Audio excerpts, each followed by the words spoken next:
দিব্যশ্রী চ্যানেলে আপনাদের সকলকে স্বাগত। অচিন্ত্য কুমার সেনগুপ্তর লেখা পরম পুরুষ শ্রী শ্রী রামকৃষ্ণ থেকে পাঠ। আজ পর্ব 103। ওম স্থাপকায় চ ধর্মস্য সর্বধর্মস্বরূপিণে অবতারবরিষ্ঠায় রামকৃষ্ণায় তে নমঃ। ওরে, কি শুনছি? থিয়েটারে সত্যি গৌর এলো নাকি রে? পদরত্নকে জিজ্ঞেস করলে তার বাপ। যা তো, কলকাতায় গিয়ে একবার দেখে আয়। বাপ ব্রজনাথ বিদ্যারত্ন, নবদ্বীপের শ্রেষ্ঠ পণ্ডিত। পদরত্ন গেল কলকাতা। যা দেখল তা আর যায় না দৃষ্টি থেকে। রঙ্গমঞ্চের পর্দা পড়ল, কিন্তু চোখের আর পলক পড়ল না। গিরিশকে আশীর্বাদ করল প্রাণ ভরে। গৌর তোমার মনোবাঞ্ছা পূর্ণ করবেন। ঠাকুর বললেন, আমি থিয়েটার দেখতে যাব। সকলে তো অবাক। যেখানে পর্ণস্ত্রীরা অভিনয় করে সেখানে ঠাকুর যাবেন দেখতে? রামদত্ত বললে, অসম্ভব। হ্যাঁ যাব, দেখব চৈতন্যলীলা, কে ঠেকায়? গৌর মনোবাঞ্ছা পূর্ণ করলেন। থিয়েটারের দরজার সম্মুখে দাঁড়ালো পালকি গাড়ি। গৌর নিজে এসেছেন থিয়েটারে। কেন কে জানে গিরিশ নিজে গেল গাড়ির দিকে। তার আগেই নেমে পড়েছেন ঠাকুর। গিরিশকে দেখতে পেয়েই ঠাকুরের নমস্কার। নমস্কার ফিরিয়ে দিল গিরিশ। তক্ষুনি আবার ঠাকুরের নমস্কার। নমস্কারের পারবে ঠাকুরের সঙ্গে? কোনো কিছুতে পারবে? ছেড়ে দিল। হেরে গেল গিরিশ। শেষ নমস্কার ঠাকুরের।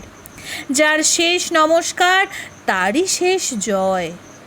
শুধু গায়ের জোরে নমস্কার নয়, একটি বিনয় নমিতা দীনতার নির্ঝরিণী ধারাবাহিকী দ্রবীভূতা প্রীতি সুধা। উপরে একটি বক্সে জায়গা হলো ঠাকুরের। এক পাখাওয়ালা এসে হাওয়া করতে লাগলো। নিমাই বলছে সচিমাকে, কৃষ্ণ বলে কাঁদো মা জননী, কেঁদো না নিমাই বলে, কৃষ্ণ বলে কাঁদিলে সকলই পাবে, কাঁদিলে নিমাই বলে নিমাই হারাবে। সমাধিতে ডুবে গেলেন ঠাকুর। আবার এলেন জীবভূমিতে। আবার খানিকক্ষণ শোনেন, আবার সমাধিস্থ হন। আচ্ছা, গিরিশকে আগে কোথায় দেখেছি বলো তো? এখনকার দেখা নয়, যেন বহু আগের দেখা, আগের আলাপ। ওই সেই দক্ষিণেশ্বরে প্রথম দীক্ষার সাধনার পরিচ্ছেদে কালীঘরে বসে আছি, দেখলুম একটি উলঙ্গ বালক নাচতে নাচতে কাছে এলো। কোমরে রূপোর পেটি, মাথায় ঝুঁটি বাঁধা, এক হাতে মদের ভার, অন্য হাতে সুধা পাত্র। কে তুই? হাঁক দিলুম। বললে, আমি ভৈরব। তা এখানে কেন? বললে, আপনারই কাজ করব বলে এসেছি। সেই ভৈরবই যে গিরিশ। ব্রাহ্ম সমাজের নাটকে সাধু সেজেছিল নরেন। ঠাকুর দেখতে গিয়েছেন। সাধু বেশে যেই দেখলেন নরেনকে, দাঁড়িয়ে পড়লেন। বলতে লাগলেন আপন মনে, এই ঠিক হয়েছে, ঠিক মিলেছে। তারপর ডাকতে লাগলেন হাতছানি দিয়ে, এ কি অসম্ভব কথা! সে যে আছে রঙ্গমঞ্চে, সে এখনো নেমে আসবে কি? তখন কেশব বললে, উনি যখন বলছেন এসো না নেমে, উনি যেন সব নিয়মের ব্যতিক্রম।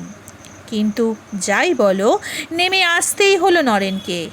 ঠাকুর তার হাত ধরলেন, আনন্দ উজ্জ্বল চোখে বললেন, তোকে এই বেশে একদিন দেখিয়েছিল মা, ঠিক এই বেশে, সত্যি সত্যি মিলে যাচ্ছে ঠিক ঠিক। অভিনয়ের শেষে চৈতন্য এসে দাঁড়ালো ঠাকুরের সামনে।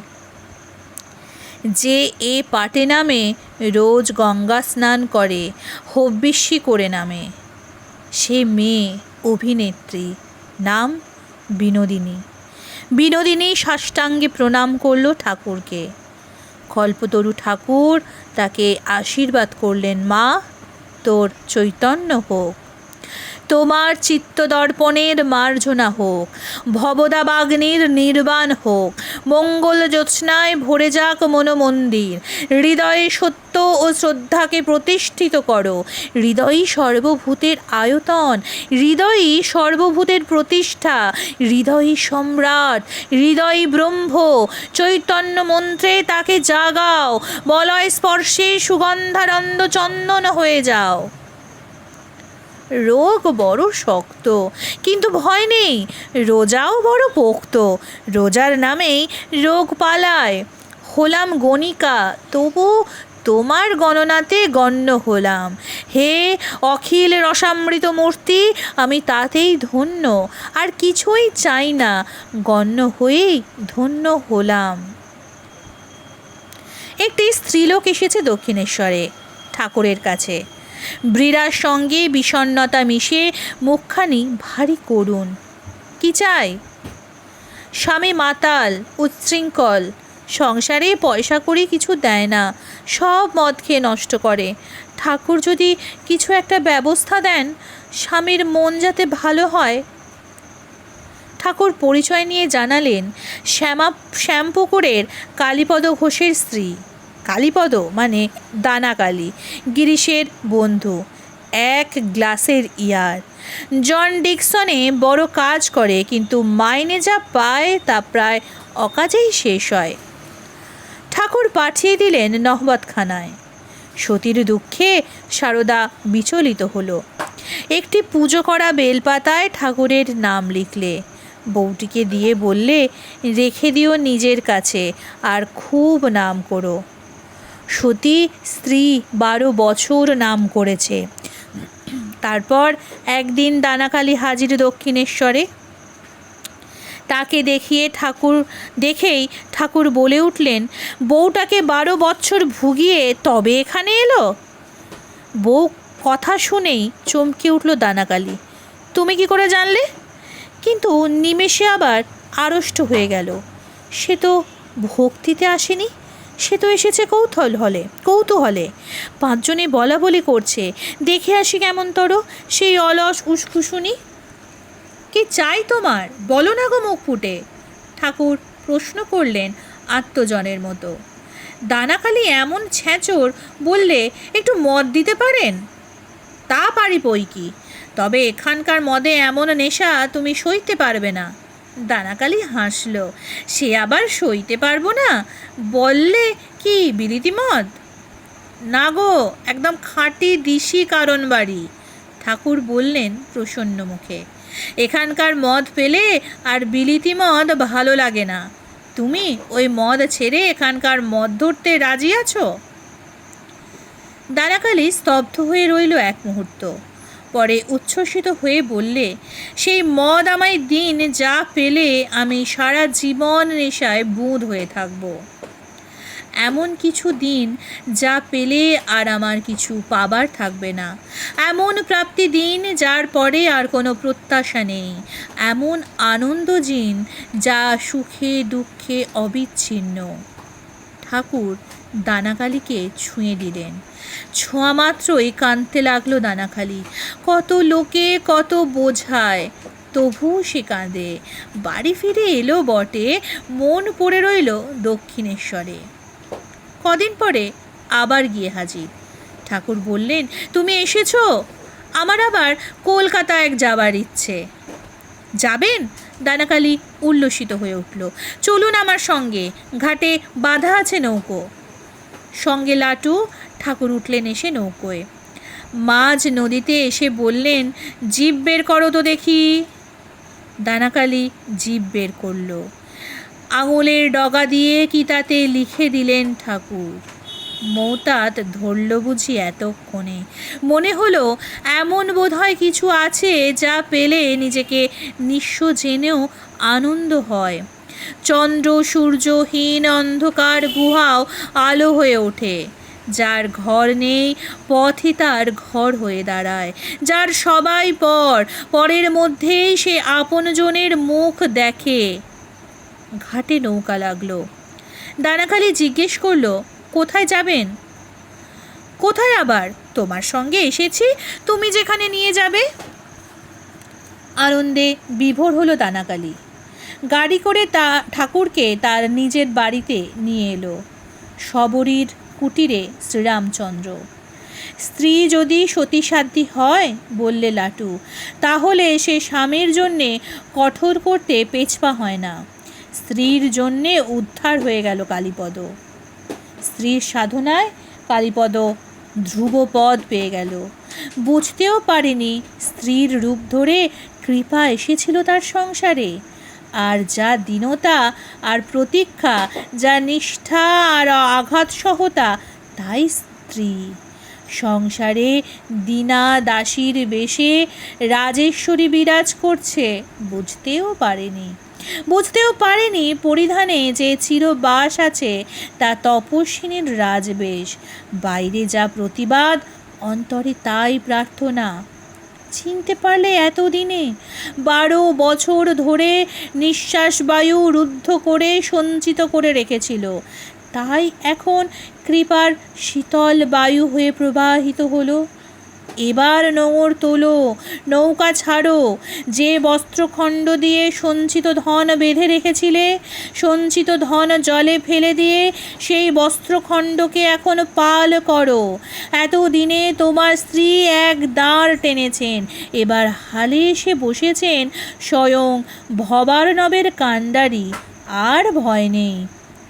ঠাকুরের অসুখ কাশীপুরের বাড়িতে। নিরঞ্জন দরজা আগলে রয়েছে। অবান্তর লোক কাউকে ঢুকতে দেবে না এখানে। যে সে ঢুকবে আর ঠাকুরকে প্রণাম করবে, প্রণাম করে ঠাকুরের অসুখ বাড়িয়ে দেবে, এ অসম্ভব। খুব কড়া মেজাজের ছেলে নিরঞ্জন, দেখতেও বেশ বলশালী। গঙ্গার নৌকায় ফিরছে দক্ষিণেশ্বর। আরোহীরা খুব নিন্দা করছে ঠাকুরের। নিরঞ্জন প্রথম প্রতিবাদ করল, যুক্তিতর্কের রাস্তায় গেল, কিন্তু কেউ নিরস্ত হলো না। তখন বললে, গুরু নিন্দা সইতে পারবো না, নৌকো ডুবিয়ে দেব। শুধু মুখের কথা নয়, সাঁতারে ওস্তাদ নিরঞ্জন জলে লাফিয়ে পড়ল, নৌকা ফেলতে গেল উল্টিয়ে। তখন সকলে দেখল মহৎ বয় সমুদ্যত। করজোরে ক্ষমা চাইতে লাগলো সকলে, করতে লাগলো অনেক কাকুতি মিনতি। তখন ছেড়ে দিলে, জল ছেড়ে ফের উঠল গিয়ে নৌকোয়। কথাটা কানে উঠল ঠাকুরের। নিরঞ্জনকে ডেকে পাঠালেন, বললেন, কে কি বলে না বলে তোর কি মাথা ব্যথা পড়েছিল? ক্রোধ চণ্ডাল, তার কি বশীভূত হতে আছে? সৎ লোকের রাগ জলের দাগের মতো, হতে না হতেই মিলিয়ে যায়। তাছাড়া হীন বুদ্ধির লোক কত কি অন্যায় কথা বলে, তা কি গায়ে মাখতে আছে? তাছাড়া নিরঞ্জন মাথা হেঁট করে রইল। তাছাড়া নৌকো যে ডোবাতে গিয়েছিলি, মাঝি মাল্লারা কি দোষ করেছিল? নিরীহ গরিবের ওপর অত্যাচার হয়ে যেত, খেয়াল আছে? আত্মগঞ্জনায় বিদ্ধ হলো নিরঞ্জন। তারপর নিরঞ্জন আবার মাতৃভক্ত। ঠাকুরের পথে এসেছে, অথচ চাকরি করছে, এ কিছুতেই চলতে পারে না। কিন্তু চাকরি না করলে মার ভরণ পোষণ হবে কি করে? আমার মুখের দিকে মা চেয়ে আছেন, আমি ছাড়া তার কেউ নেই। কিন্তু ঠাকুর যদি জানতে পান। তার মুখে যেন একটা কালো ছায়া পড়েছে। ধরতে পেরেছেন ঠাকুর। আপিসের কাজ করিস কি না? মুখের ওপর যেন আরও এক পোঁচ কালি পড়ল। তার জন্যে মুখ ম্লান করছিস কেন? তুই তো তোর মার জন্যে কাজ করছিস, ওতে কোনো দোষ নেই। ওরে, মা যে ব্রহ্মময়ী স্বরূপা। বীর নিরঞ্জন, ভক্তিতে আর নির্মলতায় বিশ্বজিৎ নিরঞ্জন। সে ঠাকুরের দ্বাররক্ষী হবে না তো কে হবে? অপ্রিয় কর্তব্য সমাধা করবার মতো নির্বিকার সামর্থ্য শুধু তারই আছে। দানাকালি তার এক সাহেব বন্ধু নিয়ে হাজির। বললে, ঠাকুরের বিশেষ ভক্ত, অসুখ শুনে দেখতে এসেছে। এক মুহূর্ত দ্বিধা করল নিরঞ্জন। তাকালো একবার সাহেবের হ্যাটকোটের দিকে। খাস ইংরেজ নয় হয়তো, কিন্তু ফিরিঙ্গি বললে আপত্তি হবে না। সাহেব আর দানাকালি উঠে এলো উপরে, ঠাকুরের ঘরে, একেবারে বিছানার কাছটিতে। মাথার থেকে হ্যাট খুলে সাহেব বললে, আমি বিনোদিনী, চৈতন্য লীলার বিনোদিনী। বলতে বলতে সে কেঁদে ফেললে। ঠাকুরের রোগক্লিষ্ট মুখ দেখে তার কান্না আরও উথলে উঠল। মেঝেতে বসে পড়ে পায়ের ওপর মাথা রাখলে, কিন্তু ঠাকুরের মুখ আনন্দে উজ্জ্বল হয়ে উঠেছে। বললেন, খুব ফাঁকি দিয়ে এসে পড়েছ তো। মেয়ে ছেলেকে একেবারে সাহেব সাজিয়ে হ্যাটকোট পরিয়ে। খুব বাহাদুর তুমি কালীপদ, নইলে ওকে যে আসতে দিত না আপনার ভক্তেরা, বললে দানাকালী। কত দিন থেকে কাঁদছে, বলছে ঠাকুরের এমন অসুখ আমি একবার দেখতে পাই না। আপনার পায়ে পড়ি, আমাকে একবার নিয়ে চলুন, ঠাকুরকে না দেখে আমি থাকতে পারছি না। তাই দয়া হলো, নিয়ে এলাম আপনার কাছে। এতটুকু ক্ষুব্ধ বা বিরক্ত হলেন না ঠাকুর, বরং পরিহাসটুকু পরম রসিকের মতো উপভোগ করলেন। তার বীর ভক্তদল প্রতারিত হয়েছে বলে এতটুকু তার জ্বালা নেই, বরং ভক্তি ও ব্যাকুলতাকে কেউ যে রুখতে পারে না, তাতেই ভীষণ প্রসন্ন হয়েছেন। বললেন, তোমার বুদ্ধিকে বলিহারি, নইলে এমনি এলে ঢুকতেই দিত না যে, সাধারণ লোককেই দেয় না। আর এ তো অভিনেত্রী, বলে কি না পা ছুঁয়ে প্রণাম করলে ঠাকুরের অসুখ বাড়বে। দানাকালীর জোরের সঙ্গে বললে, এ আমি বিশ্বাস করি না। যে পাপের জন্য এখন অনুতাপ করছে, তার স্পর্শে তো এখন শান্তি। নিচে খবর পৌঁছে গিয়েছে ভক্তদের মধ্যে। দানাকালী বিনোদিনীকে সাহেব সাজিয়ে নিয়ে এসেছে ঠাকুরের কাছে। সকলের চোখে ধুলো দিয়ে দাড়িকে কলা দেখিয়েছে। রাগে ফুলতে লাগলো ভক্তদল। দানাকালী যতই ঠাকুরের আশ্রিত হোক, গিরিশের অনুগামী হোক, একবার দেখে নেবে তাকে। কিন্তু কিসের প্রতিশোধ, কার উপর? ঠাকুর যে সমস্ত ব্যাপারটা নিয়ে ভীষণ হাসি পরিহাস করছেন, যা ঠাকুরকে এত আনন্দিত করছে, তা তার ভক্তদের ক্ষুব্ধ করে কি করে?